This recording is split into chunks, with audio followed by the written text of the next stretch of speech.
All of this was done. The emphasis is on transparency and accountability and what the United States views as professionalization. But like Dr. Aumyo said, this term is fraught in Myanmar, and I actually have just a real quick anecdote. I was a backbencher in a meeting with the commander-in-chief in which a visiting former head of state asked the commander-in-chief what it would take to create a professional army.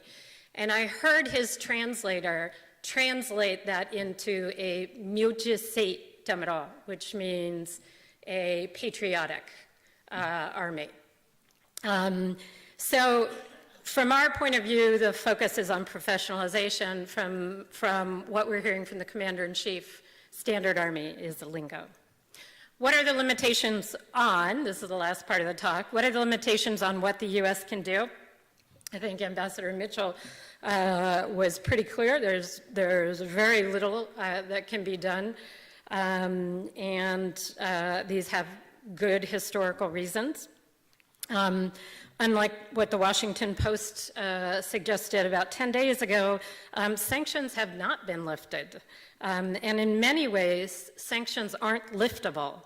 They're a complex web of US rules and regulations applying to Myanmar, and many of its entities, banks and nationals, and those of us who try to live there. I'm on leave from University of Washington living there. I mean, what did change was the Burma Freedom and Democracy Act was allowed to expire, and Treasury lifted the sanctions that prevented financial transactions and new investment. So for sound historical reasons, activities and engagement of any kind with the defense services are going to have significant bipartisan support for policy change from Washington. Without that kind of support, things like IMET or expanded IMET are politically infeasible. Nobody working in Burma has any delusions that this is even a remotely possible scenario in the near future. Besides the 4 officers who have attended the Asia-Pacific Center for Security Studies, there are no exchanges that send officers to the US for study. Now, as reasonable as these restrictions were when put into place, one issue that I would like to raise is that there's never been any debate about the opportunity costs of isolating the defense services of Myanmar.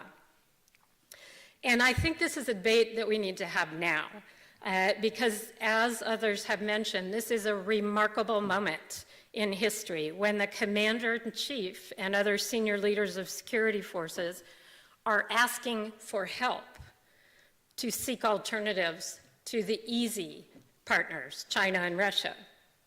And while the Defense Services is clearly unwilling to reduce its political role guaranteed in the 2008 Constitution, at least in the near future, or to do so on terms other than that they self-define, that does not mean there isn't a desire for change in the practices and norms of the Defense Services as an institution.